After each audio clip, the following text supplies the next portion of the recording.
You are wrong about One Piece. Those are words I do not take lightly, trust me. But I think that when you look at One Piece, there's a couple things that have become preconceived notions about this series. And I think it's very important that for a generation that is now essentially going to be re-getting into this series with a new Netflix adaptation, with the series now allegedly officially coming to an end, it's important to address just how wrong people have misconstrued the series. So let's go ahead and talk about that. I think that unless you were originally on board the One Piece train when it came out, way, way long ago, back in 1998, and its subsequent early adaptation, you're probably coming into this more as a teenager or as an adult at this point in time. And if you've looked at One Piece, you've probably actually seen several great clips or, stills from it, or even just, images from the manga, because it is a fantastic series. But so many times when people see it, they'll look at it and go, "Ooh, that's from One Piece? That is long." And I think that one of the worst things about this is that it's construed that the thing that's most well known about One Piece is that it is, in fact, just long. That's the only reason it's famous. And that, for the most part, that's the thing that you should pay the most attention to about it. That is entirely incorrect. Because while One Piece may be the longest running manga, it's arguably the best written of the big three. And I absolutely mean that. Because compared to Naruto and compared to Bleach, One Piece, despite not actually being finished yet, is probably the closest to having a complete and fully realized story. So let's break that down.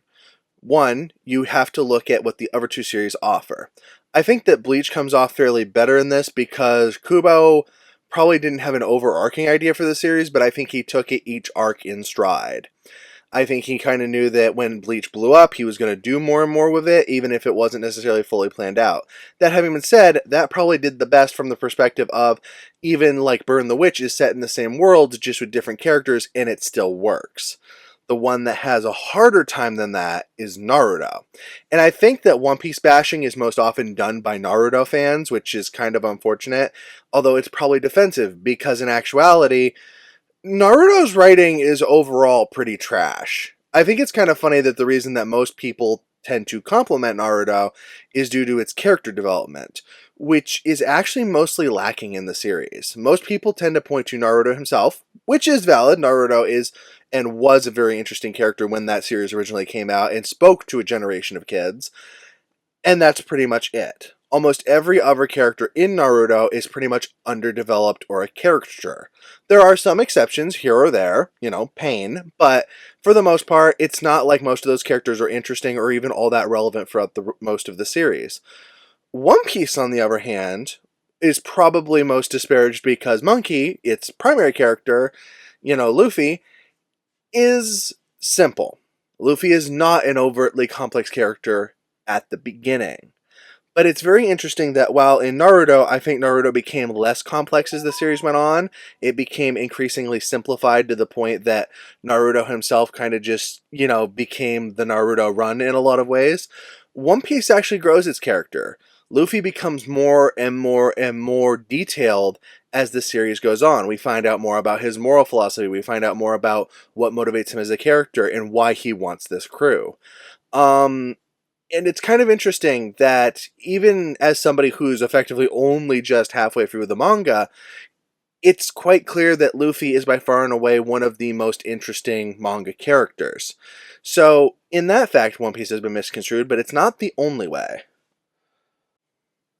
I think that when people talk about One Piece and what it's good at, most of them just tend to say its length, we covered that, but also its world building. Because of all of them, One Piece has probably the most defined worlds, even despite the fact that many fans will still say they think it has too many mysteries.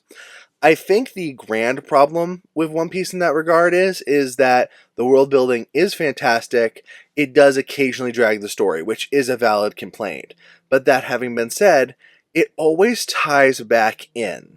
Even when Oda will go on a 10, issue tangent about how something got the way that it was, that 10 issues tangent will always end up wrapping around into the current story. It's not just there for show. And I think that this is one of the reasons that One Piece as a series is actually benefiting the most from its Netflix, live action adaptation. I was going to say reboot, but it's not quite a reboot, is it? But in that way, it benefits from the fact that it has such a complex world that now these writers can just kind of take that and start laying hints out, and you can look at how that world was developed and how it's connected, because there are many different connections between different characters in One Piece and different lands. And I think that that is an area where One Piece really shines.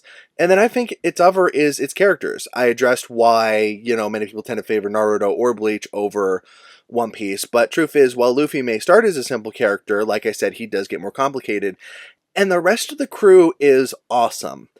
I would argue that One Piece has one of the best power progression systems of any of the, big three, at least the original big three, because it's the one that arguably leaves its characters the least behind.